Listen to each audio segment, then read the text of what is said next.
This is Fam Electric Ghost, and we're live on the air with Ashton Martin for the second time, first time in 2023. And we're going to be talking about his new EP, NSD. Before that, we'll let people know we're on Newsly. We're a featured podcast on Newsly. So if you use coupon code GHOST, you can get 1 month free premium subscription so you can stop scrolling and start listening. We are a featured podcast on Newsly. We'll be on Newsly within a couple hours. So again, thank you for being on the program. How are you doing tonight? I'm blessed, man. Busy and blessed. Busy and blessed. That's what I can say right now. So NSD, did that drop on the 24th? Yeah. It dropped last Friday on the 24th. NSD, available on all streaming platforms. Yep. And that stands for Never Stop Never Dreaming, stop right? dreaming. Yep. Never stop dreaming. Yeah, I was listening to it. I really like the vibe. I like the feel of it because of having Yeah. some like issues with the streaming. I don't know if I can try to play it. I was going to try to play it, but I think that might not work tonight on the signal. So maybe It's all good. we'll speak to it. But so what made you come up with that title? So Never Stop Dreaming, it was kind of something that really came to me at it, to be honest with you.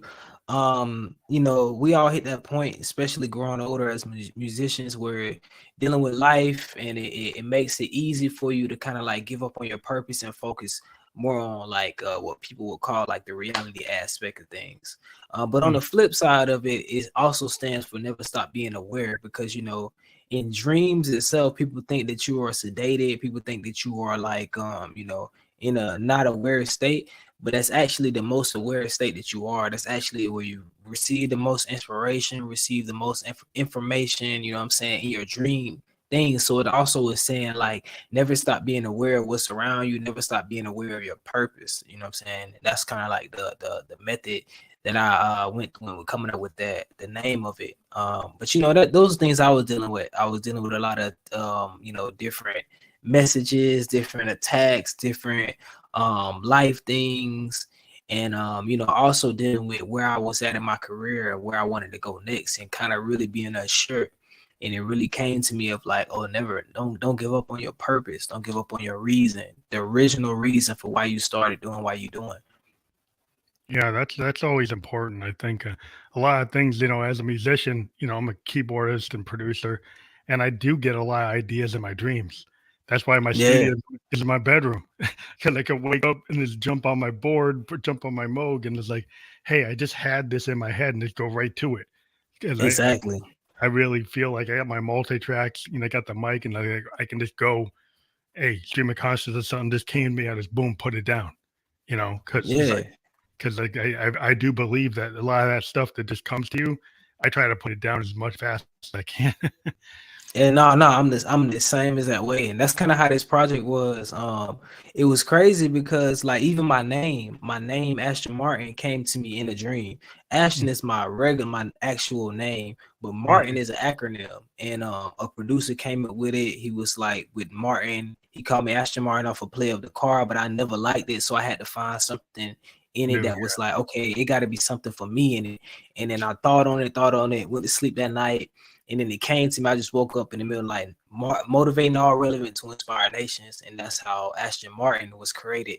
So, like dreams, yeah, it's important. I've had a lot of ideas, a lot of things that came to me in dreams, like right on the spot. Like, so yeah, I agree with that, man. Like, yeah, and this project was created like a lot of like just in the moment, like in the just moment, like yeah, stream of consciousness. Like I yep, like just like I'll have sometimes I have a song and I structured it out right, and other times I'll just like do free form it right. I'll just go down. Like I got a lot of roll and stuff, so I'll just like go do an 808, and I'll just yeah, like use an 808 and create a beat, and then I was like, I'm just gonna kind of riff to it, and I'll just keep the multi-track going, and some of it I might keep, or and sometimes it's just magic. Sometimes like you just do something, it's like, what? That third take is actually better than anything else I came up with that hmm I was intentionally trying to do. It's like so I just find that sometimes just riffing off of something if you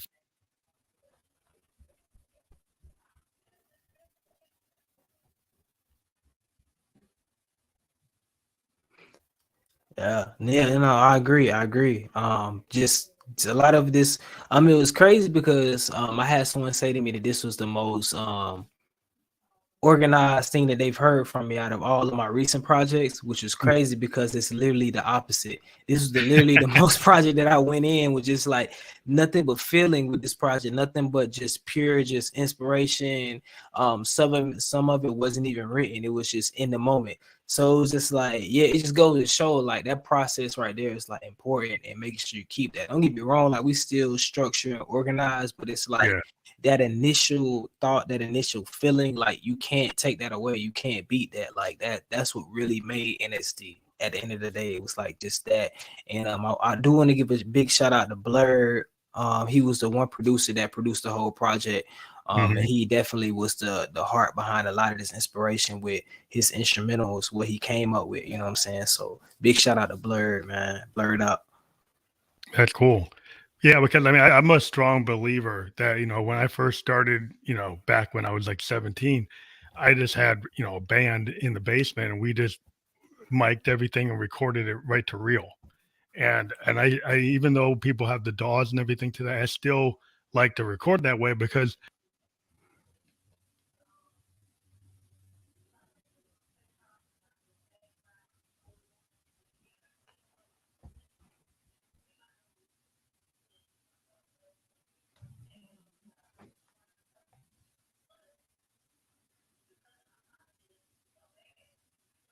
I think what you're able to do is your experience as an artist, you have to trust it. I think you start to trust yourself, you trust your gut, right?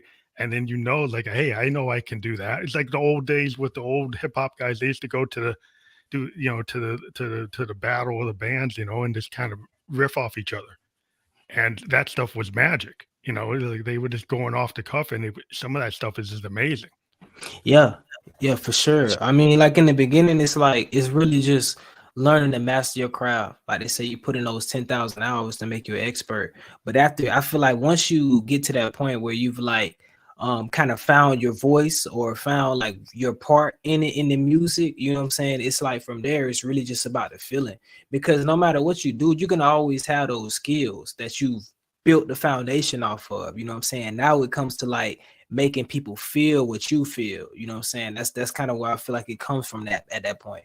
Like in the beginning, we just it's almost like practice, you know, we just practice or mimic what we are inspired by to become good musicians. And then when you get to that point where it's like, okay, I put in this work, like I can do this in my sleep. Now more about like, what do I want to say now? What do I want to, you know what I'm saying? Where am I in this? You know what I'm saying? I think that's where it kind of comes to. It's like, okay, what is me in this? Like, what is my imprint? You know what I'm saying? My own personal imprint in this music thing. Like, you know, where everybody else kind of has their thing. And I feel like that's where the greats kind of fit in. They have their own like signature, you know what I'm saying, that you sign in the music that like just lasts forever, like, and just has the impact from it. Yeah, because I mean, I think just being able to be comfortable within your own skin about what your, you know, who your influences are, you just naturally, you know, vibe. I think as a musician, you are the sum of all your experiences, what you're feeling at the moment you're on the mic, and then like you trust your gut. It's like all that muscle memory. Like I'm a keyboardist. So I've been playing for how many hours since I was 17. You know, one time I'm playing, I might pull something from a Stevie Wonder album. I didn't even know I was going to do it. Right? It's just in my head. It just might come out. Not that I was planning on it, but it's like it's kind of like that's like the original kind of sampling that all musicians do. Like we will reference, you know, you might be listening to something from the 30s or the 40s or something, you know, that Satchmo was doing, and suddenly you pull it into your song just because you just felt it. Yeah. And I think that's just the nature of being a musician. Yeah, no, I agree. That's literally what it comes out to. It's like you are those experiences, you are those influences, you know, at the end of the day. And you know, it's okay to be inspired though. You know, some people kind of like feel weird about that, but like, nah, it's okay to be like, I was inspired by this. you know, because we all have those influences, no matter where they come from. Sometimes it ain't even from music though. It could be like I've been inspired by the most literally random stuff. Like sometimes it could be a person I don't even know. I just hear their conversation and it sparks a thought in my head. I'm like, oh, that was pretty cool. Like that they were having a conversation about that, and just sometimes even people watching. You know what I'm saying? Just watching how people operate. Like just, you know, watching the tendencies of people. You know what I'm saying? That as far as like, especially growing up, that was like literally my inspiration. Just watching people. Like, you know what I'm saying? Just watching the things that's going on around me. It's like, oh, okay, this is kind of like how I learned, you know. And I feel like that was even my navigation through like the jungle, as people would say. I didn't really learn a lot of stuff just by experiencing it firsthand. I watched people experiencing it, and it was kind of like, okay, I know what not to do because I seen what happened to them. So it was kind of like I know how to move now. You know what I'm saying? It's kind of like in a sense of like that same jungle, as an alpha, as an alpha animal, right? A lot of what happens when they are hunting, it's not like they go through, they do experience, but a lot of it's what they see. You know what I'm saying? A lot of it's what they see going on. So it's like you learn how to become an alpha because you learn not to make mistakes of the people that previously probably died before you. So it's kind of like, okay, he got it, so let me not do that. Let me maneuver a little bit different. You know what I'm saying? But take note of that. You know what I'm saying? But like kind of study your environment. So I think that was like one of my biggest things growing up, like the way and it's even to this day, it's why I draw a lot of inspiration up for like just growing up and just observing things around me. You know what I'm saying? What I came up seeing, like. Yeah, I think I remember Chuck D said one time that like rap, like Public Enemy, was like the CNN for urban youth, like for anybody, because he was kind of like I'm going to report with the reporters what I see in my rap and give it that kind of political, like he was coming from political perspective a lot of times. But it was his idea, like I'm going to frame it through my lens of how I see it, right? Like how Chuck D sees the world, Flavor Flav sees the world. That's what they were doing, and that was kind of cool. I like the idea that they did that. Like Grandmaster Flash in The Message was like this thing. It's like, oh, I'm gonna reflect my experience and tell people how I see it, you know. Yeah, no, that's right on the head. I feel like that was a lot of my influences because either A, it was misconstrued, so it wasn't reported correctly, or it wasn't just reported at all. It's kind of like people have a reality of certain aspects that I've like, it's kind of like almost twisted in a sense. So it's like I'm like, I don't think that's not what I observed through my perspective, or it just wasn't talked about at all. You know what I'm saying? And I think one of the biggest things that I portray and I'll talk about is just the normal life coming from a certain environment that people don't understand, right? Because people don't understand that it's almost like a humanistic. So when people come from certain environments, it's almost like you try not to like it's almost not relatable because you feel like they're not humans in a sense, or they're not, you know what I'm saying? So it's like, nah, we like it's like I've observed people, some of the most people that did the most savage things live a regular, like literally like humanistic life, like, you know what I'm saying? And it's kind of like it kind of throws people off when you look at it, and it also makes you kind of like it also makes you think twice before being so judgmental to people. You know what I'm saying? Understanding like, okay, this is actually a real human being that you're judging right now. You just don't understand that. So if you was to observe this person in the environment, you almost understand why this person acts in the way they do, or does the things that they do, or, you know what I'm saying? So it's like people just look at instances, like very like specific instances, and don't understand like the environment or the whole lifespan. You know what I'm saying? Yeah, a lot of times people just a caricature, or like they just have this idea that's like, not it's their impression. They hear about one news article about one thing, and then they put that in the whole community, right? Because one person or a couple of people did this doesn't mean everybody in that community is doing that, right? But then we get put into that box. It's like one famous black man does something, all black men do that. Like, really? Exactly. Yeah. it's like, come on, like, how can you put everybody? It's like saying every human does the same thing. Like, it don't work like that, man. Yeah, how could that be? My grandpa don't do that. My grandpa don't do that. My great grandfather didn't do that. My Uncle Joe doesn't do that. So what are you talking about? And we all different people, so it's like we all like even different. Like even looking at my grandparents, how they react to things is totally different, and we all come from different generations. You know what I'm Yeah, saying? So like the way my grandpa would react to certain things, like I may react totally different. We're from 2, 3, totally 4 different. separate different generations, so it's like we didn't even grow up in the same like climate. You know what I'm saying? In over here, so it's like Yeah, yeah, people could be shocked. Like sometimes I was around hanging around some like let's say like a San Francisco kind of liberal hippie made an assumption that like African Americans would be digging everything he digs, right? And I'm like, not necessarily. Like a lot of African Americans are church going, very conservative people.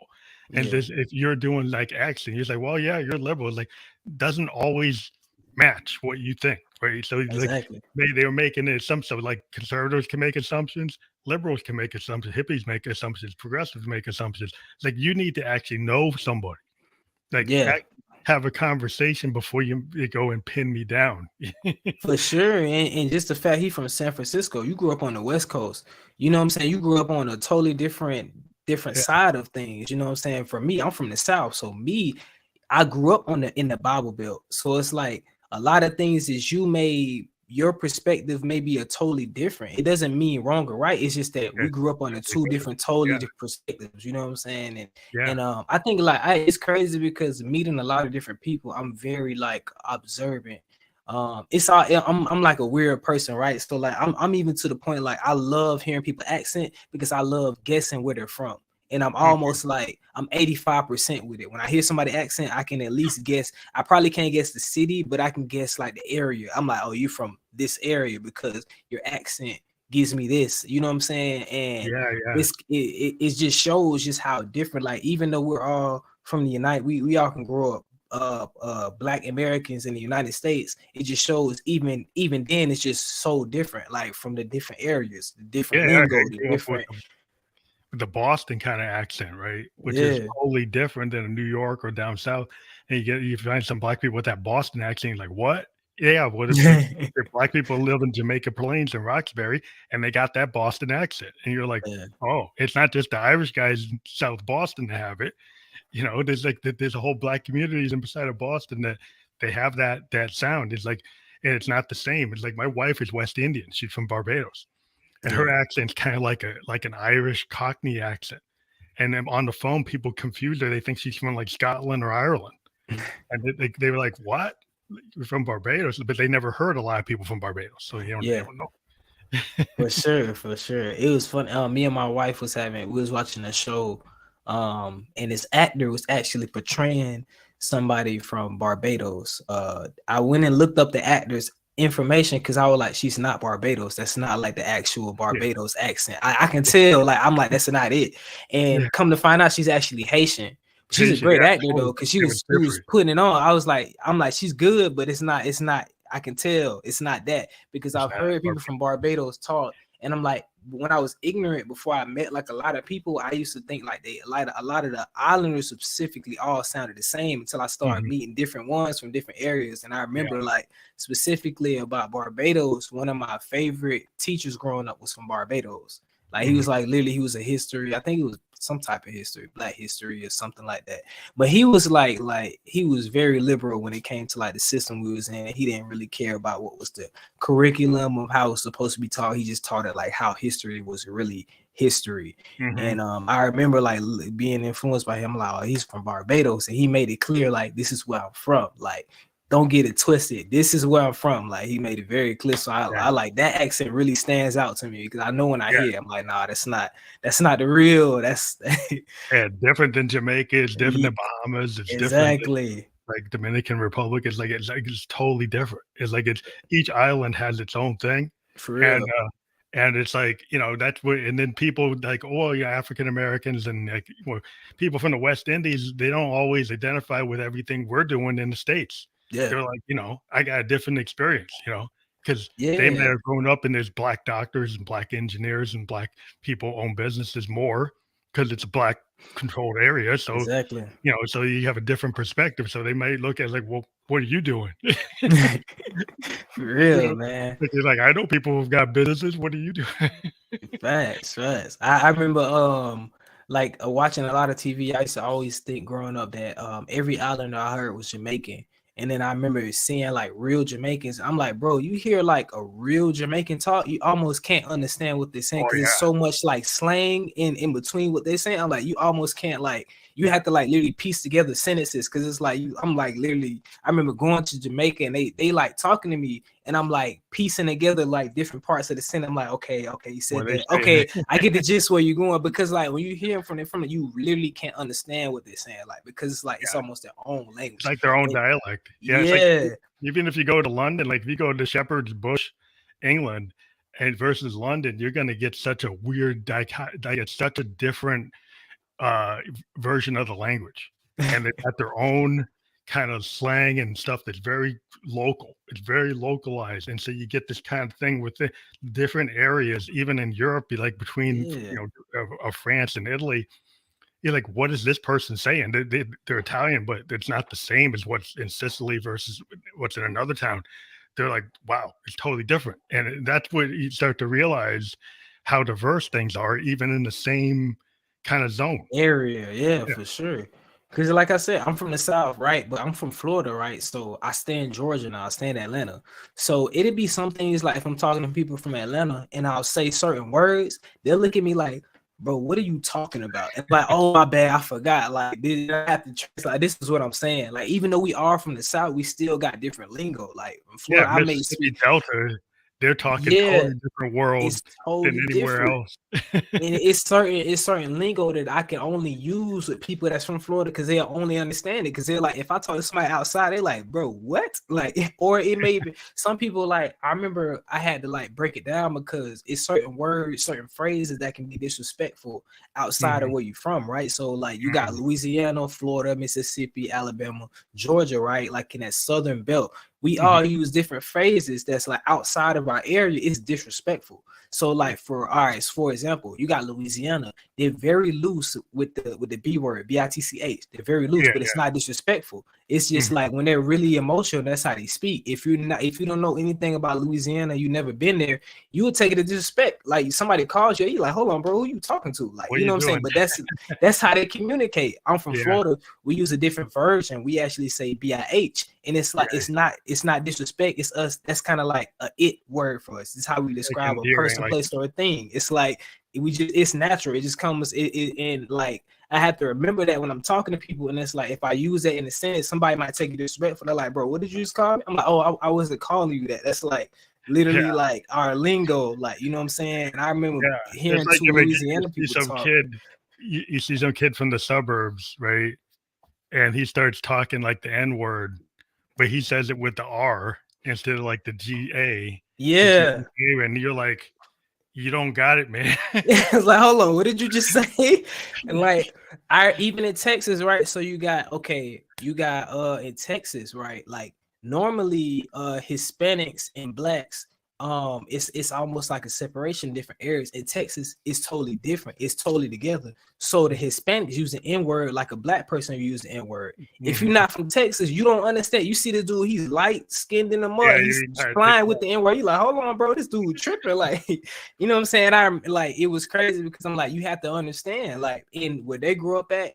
But if you go like to the West, it's totally different. Hispanics and blacks, it's like a separation. In Texas, though, it's like it's just like it's like that. Blacks and Hispanics grow up in the same neighborhoods and the same, you know what I'm saying? So they use the same lingo, they go to the same schools, the same parties. So they cool on the N-word. They don't have no problem. I remember talking to my Puerto Rican homeboy growing up in Florida. He would not use the N-word. And I'm like, bro, you black, bro. You can say it. He was like, nah, bro, I don't feel comfortable. I'm like, you can say it. He was like, nah, I'm good. But like in Texas, it's different. They let it fly. They like, yeah. And it like nigga, like they don't care because they you know, it's a different culture. Like, but a little bit towards West, it's not cool. Like they say it's disrespectful. So you gotta be like mindful of your surroundings. That's why I always tell people, like you kind of gotta observe and check out and listen.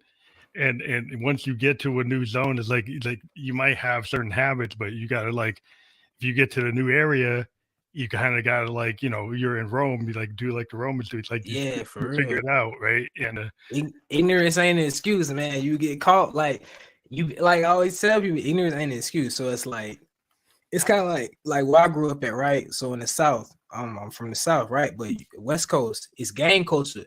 If Mhm. nobody's gonna walk up on you, you wearing a certain thing in a certain area, they don't care that you from this area. They're gonna be like, bro, you should know it. Like, you know where you at? And I'm like, nah, I don't know where I'm at.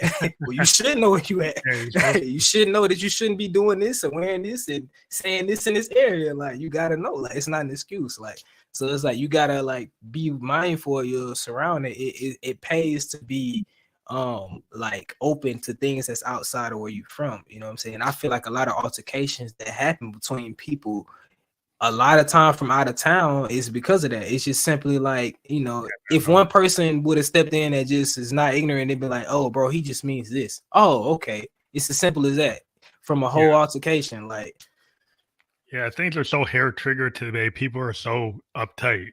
yeah. Yeah, I don't know if because we were locked down and people forgot how to behave. Uh, and so like it seems like people, you know, like even where we are, like we got people that just forgot how to drive. They forgot Oh, how to talk to people, and things just escalate from like 0 to 100. Like really, but yeah, like it just seems like yeah, it's a good advice to kind of observe and listen.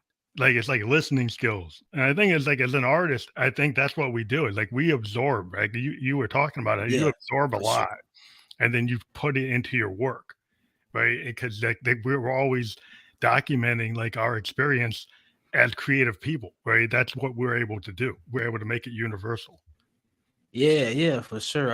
I think I'm a natural sponge. I think most artists are like that. I'm just it's a benefit, it's a blessing and a curse because sometimes like at being a sponge, sometimes you soak in too much, or sometimes you dwell on things it's not you shouldn't be dwelling on. You know what I'm saying? Like you can replay something that happened in high school in your mind, just like it's happening right now. But I mean, that's just what it is. We're like sponges to everything that's around us, all energy. And that's why me personally, I don't necessarily hang around a lot of people. And when I say hang around, I mean like on my daily, day-to-day basis, I don't be around a lot of people. I'm like around specific people because I'm so much of a sponge. That's like if I got bad energy around me, I'm kind of Yeah, soaking it up. You know it's what I'm okay saying? when So you don't I'm want very that. mindful of that.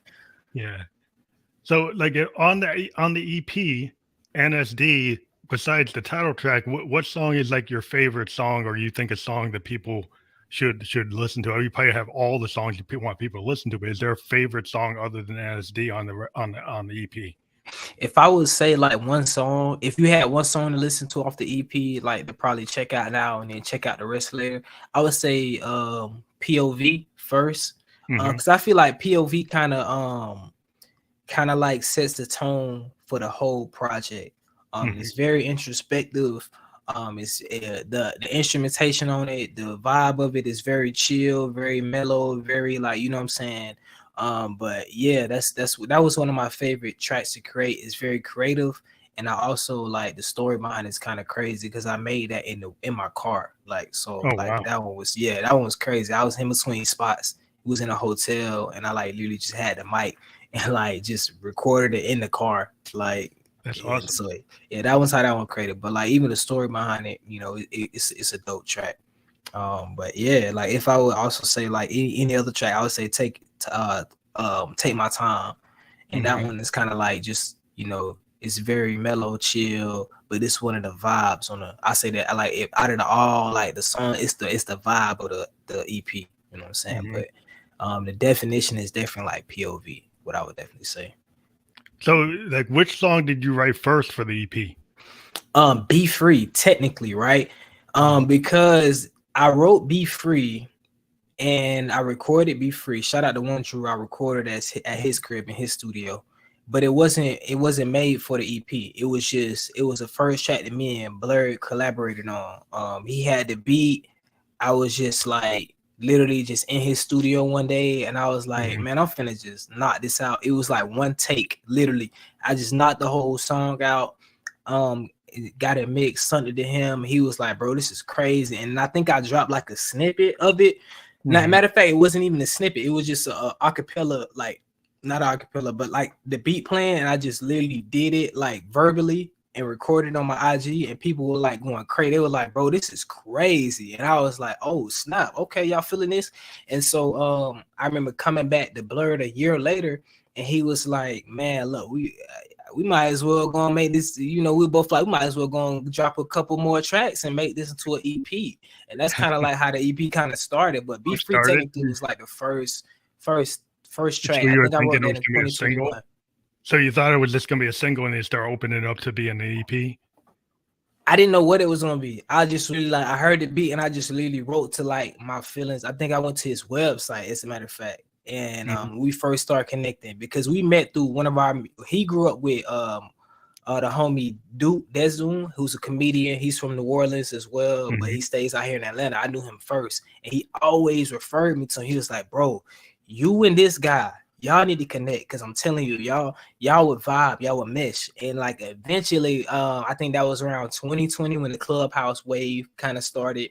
So he had a room, and then we'll always be in the same room. We'll talk together and everything. And then we kind of talked offline, come to find out we had a lot in common. You know what I'm saying? We love anime. We were born in November. We got the same type of vibe. We both kind of like have a chill yet intense persona in a sense. You know what I'm saying? We're very passionate about what we do. And you know what I'm saying, it was just like we kind of grew up in like almost similar environments as well, so we kind of meshed and connected on that. And you know, from there it was like just once we started working, it was just through there. But like I heard that beat and I immediately just wrote what was on my mind at the minute, you know, at that exact moment. And so that's kind of how Be Free came to play. A lot of people was like they said it gave them like almost J. Cole vibes. Which is not surprising. That's like literally one of my favorite artists. That's one artist I'm most inspired by. But I think that was just where it brought me to when I created that track. What's your favorite anime? My favorite, it's gonna sound cliche, right?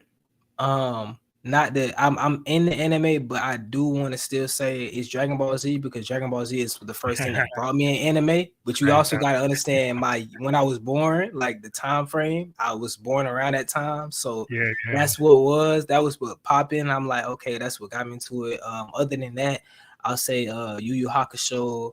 But out of this generation, Attack on Titan, hands down, gotta be like, that's one of the ones that's like did the most with the less to me. I watched the less of it, but it caught the most of me. I was like, yo, this is fire. Like everything about that, it was like off the chain. And I got hooked and like actually really started watching it. Now I'm waiting for them to finally drop the final season, like they've been saying for years that they're gonna finally do the final season. I don't know what's going on with that. I'm gonna show my age. I like a Japanese animated. I don't know if anybody's gonna know. It's called Gotcha Man. It was known in the U.S. as Battle of the Planets. It was in the 70s. It's like a strange one. It's actually the guy who created Speed Racer. This character, a Japanese superhero team called Gotcha Man. They got converted to Battle of the Planets, and it's a very strange. It was a very long anime. It had over 100 episodes at the time that were interconnected. So it's kind of like the first case in the early 70s where you have this long-standing anime that was running multiple shows connected to each other, which got me into it. Because I was like, wow, this is actually connected. There's like multiple shows connected to each other as a big story. Wow. Like an early thing in the early 70s, like 72, 73, which is like, you know, kind of dates me, but it's old. Yeah, you just put me on. Now I gotta go and research and check it out now. You just put me on. If you like the way Speed Racer art looks like and you wanted it to be a little more serious, it's like a superhero team drawn in the style of Speed Racer. Gotcha. Okay. I think that's one thing I always liked about anime too, because they always have, it's not, you had a main character, but it's always more than one storyline. It's always more than one character, so it's like so much development going on. I think that's what I always like loved about anime. It's kind of like you can find other characters other than the main character to love. It's okay. Like Cowboy Bebop's another one for me. Cowboy Bebop's fire. I remember that. I like the music because I like jazz. So the fact that they brought bebop in there, and I've been a jazz guy. Like I listen to Davis, I listen to Coltrane. I'm like, Sun Ra, and I'm like, because I think a lot of the jazz it's always been an influence in hip hop. You get bands like De La Soul, and Boogie Down Productions, like bringing jazz pieces in, and I've always been into that. I think it's cool to bring other forms in, but What are your thoughts about bringing other types of genres into your music? I mean, I think it's natural in a sense.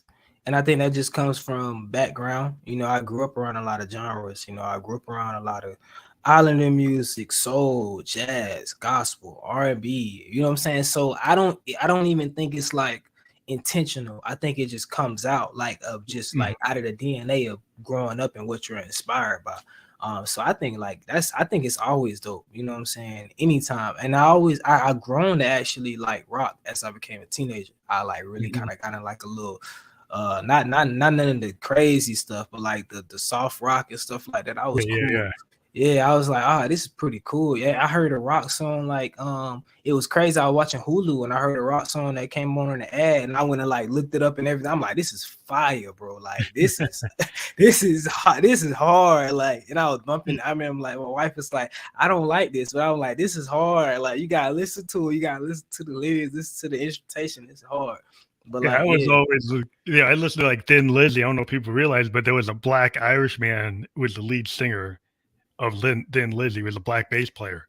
And he was from Ireland, and they had these rock, you know, it was like you know, they had a lot of real cool rock songs. There was, you know, like a Zeppelin type of vibe, but yeah, and I was always into like I was into Hendrix because Hendrix, you know, I grew up in the 70s, and he was like the ultimate guitar player. Even today, he's considered like the best in the world. And you know, people always like, "Oh, rock is this and rock is that," but people forget, like, you know, Bo Diddley, Chuck Berry, Little Richard, like we created rock, and people forget that it's a black form. But you know, and just because like there's an AC/DC or Aerosmith or Led Zeppelin, you forget there was Hendrix.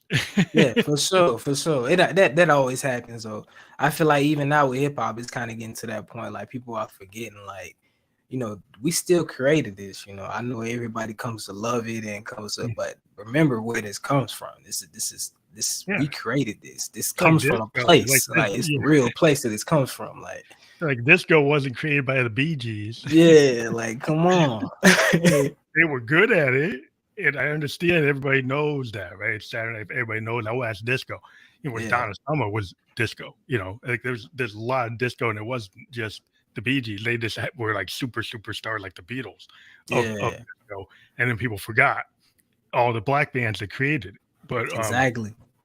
You know, just like funk and everything, we create most of the forms, you know, and that's one of the big things about in America. There's African Americans. We created so many of the art forms, from jazz to rock to blues, you know, like, you know, hip hop, EDM, a lot of you know, electronic music is all really coming from a lot of, you know, guys like Herbie Hancock. People forget, like rock, that was a jazz guy that actually went into like that type of sound. He went into that sound, and people say, "Oh, you know, he comes from these other places." Like, no, like Herbie Hancock. He forgot. Like Hendrix, you forgot. For real, man. I think that needs to be pushed as much as possible. Like that don't need to be taken out of memory. Like we gotta remember the originators of this thing. Like, you know, it's important. Like, yeah, because then it's like you try to get on an EDM stage, and if you're like a black DJ, like they like, what are you doing here? Like, we created the form. What are you talking about? Hey, what you doing? Like, bro, like, no, like we actually, I always had these fights with people. And I remember like even talking about auto, because like I said, I stay here in Atlanta, right? So most people think about auto-tune, they think about Atlanta. They be like, yeah, auto-tune, that's Atlanta. I'm like, bro, if we being technical, like I'm from the 850, you know, T-Pain was probably the first person y'all ever heard do auto-tune like on that level when we talking about the hip-hop R&B status. So technically, it comes from us if we being technical about it. Like, you know what I'm saying? Like, it's just like people so quick to forget it because everybody ones up. Like and that's how it's supposed to be. I love it though, because everybody's supposed to take it and take it to the next level. Like, you know what I'm saying? That's why we do what we do, because even my mindset, I'm thinking about like where I come from. I'm from a place there's no resources. It's no other artists that came out. I want somebody, when I come out, they hear me. I want them to be bigger than me. I want them to jump on what I did and like go take it to the next level. And I'm cheering them on, you know what I'm saying? But it's like at the same time, you still can't forget where it comes from, you know what I'm saying? But that for sure. Like, because I mean, everybody got to remember, like most of like hip hop, a lot of hip hop comes from Parliament Funkadelic, George Clinton, Bootsy Collins. those guys, Eddie Hazel, like they were the originators of the funk, like along with James and Sly Stone and Curtis Mayfield, right? Those are all black artists, right? And hip hop built off of that block of James Brown, Parliament Funkadelic, Curtis Mayfield, all that Sly and the Family Stone. That's all comes from there, right? And when people forget, also like progressive rock was Stevie Wonder, right? You think about Intervisions, Songs in the Key of Life. He's one of the predominant synthesizer like innovators in the whole world. Like for sure. people go and they talk about Genesis. They talk about Genesis, and yes, true. But listen to Songs in the Key of Life. Listen to Intervisions. Listen to anything Stevie did in the 70s. And he's way ahead of like everybody. Exactly. So far ahead of his time. Yeah. It almost like it ain't, you have to double check the date. You're like, did he really do this in his time? Like he's still ahead of time right now. You know, if you go check, like Shattered and Village, Ghetto Land, and stuff that they put down. Yeah, man. People are still like making covers, remixes to his songs, like to this day. That just shows like it don't nothing else show. That shows like how far ahead of his time. And I think that's like we like 4 or 5 generations at this point. Like, you know what I'm saying? Yeah. So and the stuff he put down was so intricate. You know, being a keyboardist, I go back and I listen to what he was doing. I mean, in some cases, he was taking one note on monophonic synthesizers and building them into chords and overdubbing. And people also forget that Stevie could play drums, and he would actually go on his records and play his own pocket drum parts. Wow. Right? He would layer and he would like orchestrate what the horns were going to do. He'd actually tell them, kind of like James Brown. Yeah. He'd actually like say, this is what you're going to play. And so he was actually writing like all the parts. And so that's a level that, you know, people forget. It's like, well, not just the Beatles are doing that. You know, guys like Stevie Wonder are doing that. You know, guys like Marvin Gaye were doing that. Yeah, I mean, that's we got to get into it. For real. Totally composing tracks. That's amazing. Like, yeah. That's why I try to get into the people I work with is like there's nothing wrong with trying to compose and really put together stuff. I do sound design. So I actually take synthesizers and I build tones from scratch off of my synths, you know, using Moogs and Prophets and Rolands and stuff like that. Old school kind of electronic music. A lot of people today, they just think electronic music is some guy on a CDJ. Like, you know, electronic music is actually a guy like on a Moog or Roland Jupiter 8 or 106, Juno 106. It's like we're actually building the tone. Yeah. Like Herbie Hancock. For real. But yeah, that's I think people are starting to realize that there's a level of people. I've seen a lot of artists, like black artists, getting back into that. And I think that's all I'm always encouraging. Like anything you jump on an 808, you jump on a drum machine, you jump on a modular synth, you know, try to build something yourself. Yeah. I was just having a talk with one of my rap homies the other day. Shout out Intwell. And I was literally saying, like, bro, I think I'm a eventually get back into production. If not so just like getting back into it, like fully doing it, but at least creating like the basis of it, and then like sending to the homies that like really, and then just tweak it together, just come up with like literally the idea of where I want to go with it, and just have them like flip it and sauce it up, and then just build the song from there. Like, you know, it's just. Yeah, it's that great. I mean, there's so many cool tools. I mean, I got in the Kai like MPC like thing called a Force, and basically it's you can go on the touchpads and you build your own beats.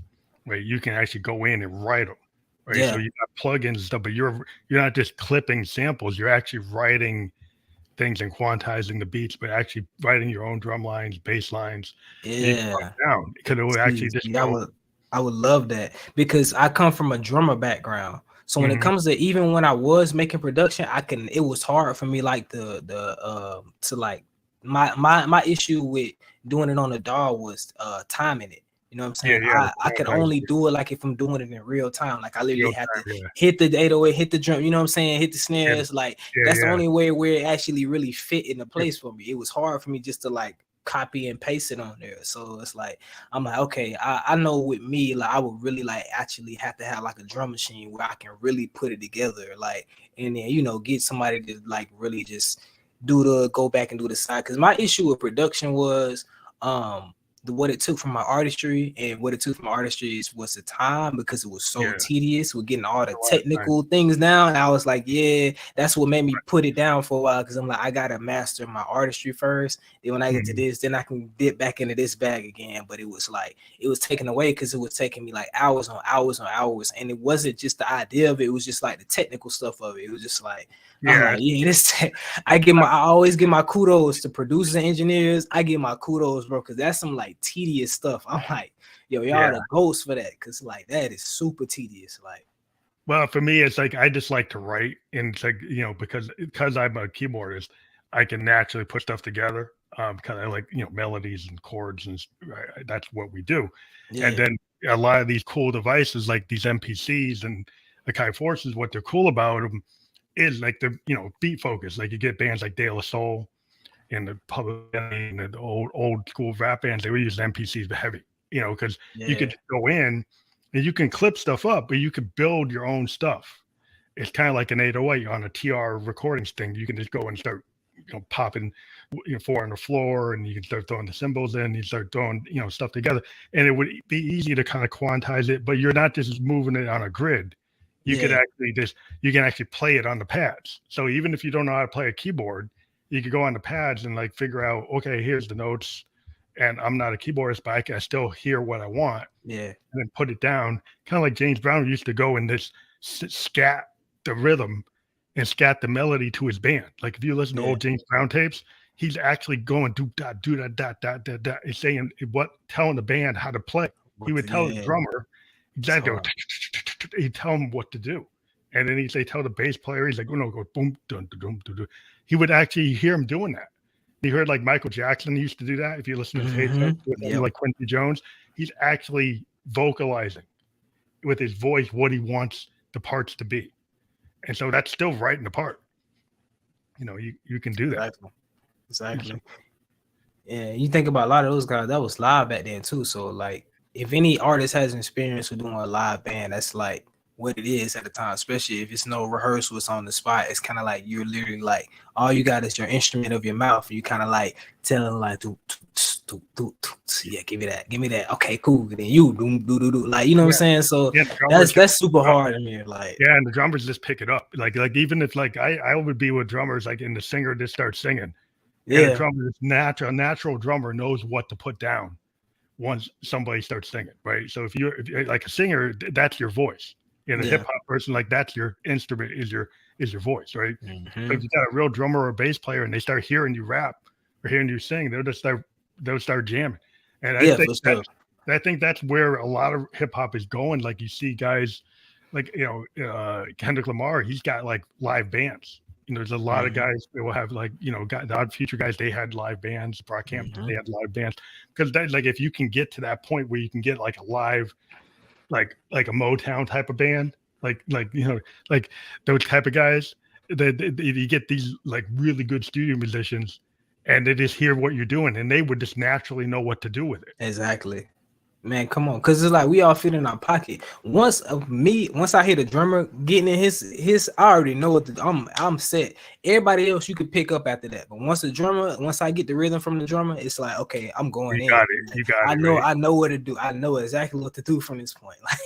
Like, I'm going in. Like, yeah, that is always fun. I mean, because I missed, because of the pandemic, I just ended up doing everything myself because I can. Yeah. But I've been in band versions of my Ghost band with drummers and bass players and guitar players. I did miss being in a session where I'd just be on the board, start doing a chord arrangement, and drummer just like, oh, okay, I know what to do with that chord arrangement. And he just kick it in. Then as soon as he did that, then the bass player knew what to do. Everybody kind of knows what to do. Exactly. And like, you know, it's just like, and the funny thing is like, I don't know, it's like sometimes I've been in bands, like, you know, the band clicks. I don't have to tell people what key we're in. I don't got to tell them what the chords are. They just kind of know what to do. Like if somebody keeps on coming to me and say, what is that? I'm like, you can't feel it.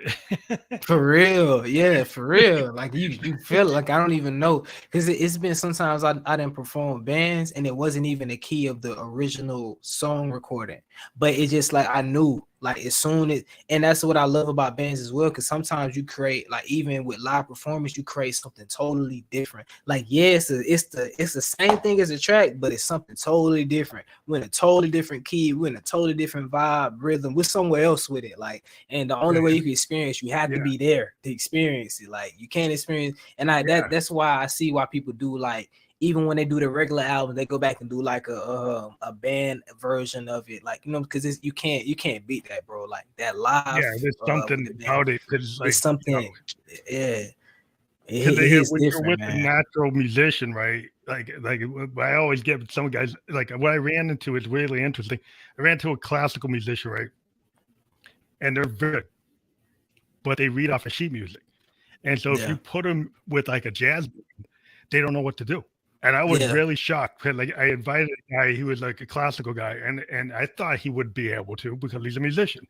And I didn't understand, like a classical guy who's just reading sheet music, you put him into a jazz fusion band and he gets lost because he's looking for the sheet and there's no sheet.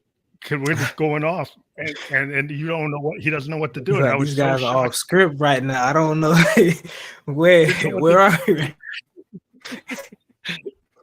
So like that was an eye opener.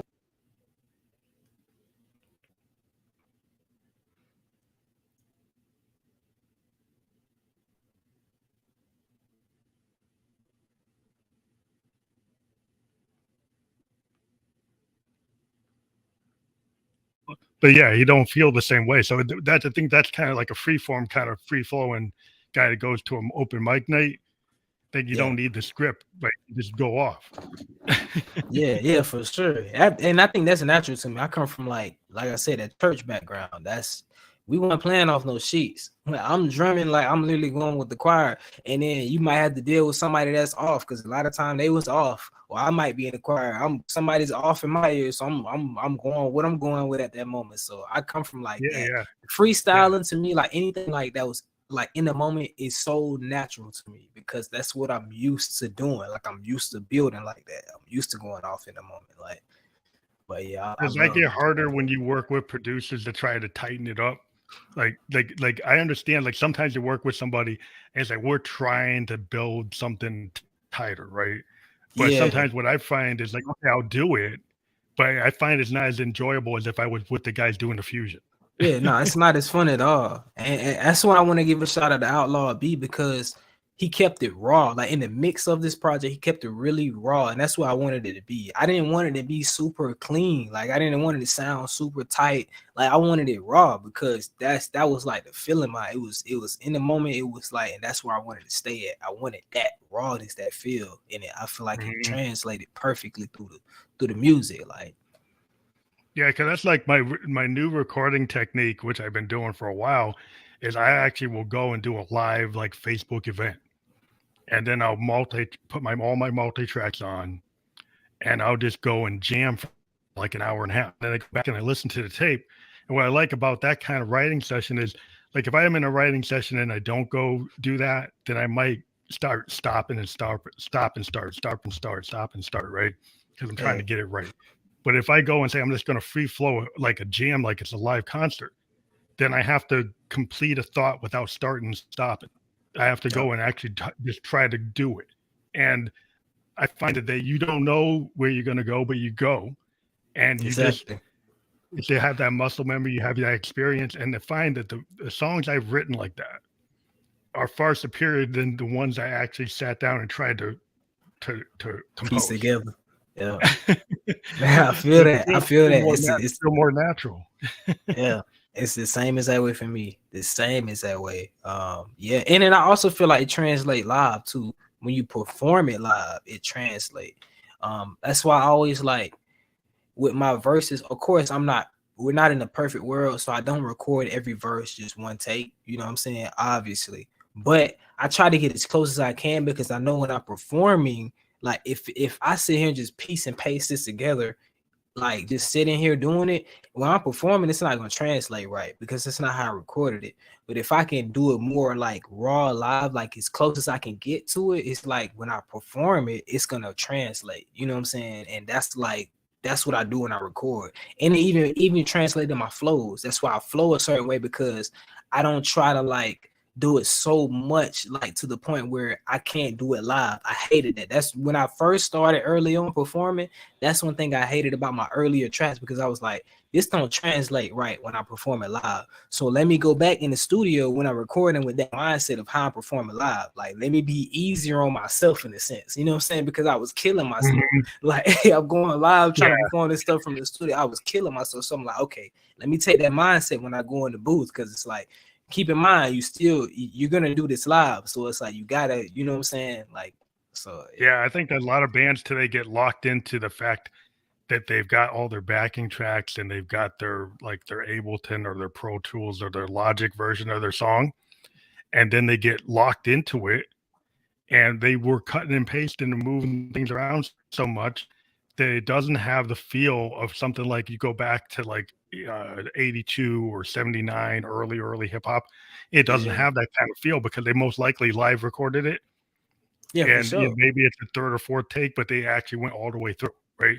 And so then it feels more natural. And the same thing with a rock band. Like if you actually go back and you listen to like a rock band that actually played it all the way through, like an Allman Brothers or something, or like Cream or any of the old rockers, when they actually do a take where they didn't keep on cutting and stopping, it actually flows, and you learn the song. Like as a writer, like if I track my song and then record it track by track, by the time I'm done with my song, I actually sequentially learned how to play all the parts. So I actually learned. So when I go to play it, it'll sound natural because I'm not just piecing it together. Because like I have to relearn. If I write a song like that, it's hard to actually learn how to play it. Exactly. And you might just run off the tape. Because like it's so convoluted. Like I can't even know. I never really played that through. Like I just moved it around, but I didn't actually ever play it through. Yeah, nah, I agree with that. I feel like the same, and I feel like this was also with this project. I learned it so quick, and for the listening party, that's why I'm so excited for this Saturday with the listening party, because like I learned every song so quick. And it usually, like when it comes to performing, I usually don't have them down packed that quick. But for this one, it was so natural that it was like already kind of by last Friday when everybody heard the records, I already knew them enough to perform them right then and there. So it's like I preparing for this Saturday, it was like, oh yeah, this is on point. Like this takes like within 1 week of this, it usually be like a month of like me preparing beforehand of like for another version, another track, like. Yeah, made it too hard on yourself before. Yeah, for sure. It's hard. But and I always go back and tell myself too when I'm performing, I'm like, bro, I'm never doing that again. Like I'm tearing myself up. Like you killing yourself. Yeah. A lot of bands like they're stuck. Like they have to mute and unmute, and then they have to decide what am I actually going to sing, right? Because they're so locked into their backing tracks that they only have a little bit of room of what they can actually sing, right? So they have to go and kind of learn how to perform that song based on what they're going to mute and unmute. Yeah. And, that doesn't feel as natural as actually just going out there and doing it. Yeah, for sure. For sure. But Agreed, yeah, man. so I love talking to you. I always have a good time. I think we almost hit our 1 hour mark, and we've had a lot of people here tonight giving us feedback, and that's really cool. And yeah, I hope everybody goes out and checks out the provided here for everybody to go out there to the link tree, and on your link tree they can find your new EP on that link tree. Yeah, you can find a new EP if you're interested in pulling up this Saturday to the release party. And it's also in there as well. Make sure you get your tickets, pull up. We're gonna have a great time. Shout out to Two Benji. He's also gonna be performing as well. But other than that, I'm rocking out the whole EP that night. We're gonna have a vibe, man. Definitely pull up if you yeah, for sure. Well, thank you very much. We had good feedback tonight. Everybody likes what you're saying. They like what we're talking about. And so, yeah, it's always open invitation. Anytime you have a project, you want to push it, you come on, Peg, come on, fam, Electric Ghost, and we'll do the job. So thank you again for being on tonight. Most definitely, love, bro, every time, and I appreciate it. Okay, thank you. Yeah, this will be available. We one new thing we do is we create a landing page, and a landing page will have like the Spotify, the Facebook, the Twitch, the iHeartRadio, everywhere we are, and we'll send that to you so you can give it to your fans, and it will have like everywhere the podcast can be. Dope.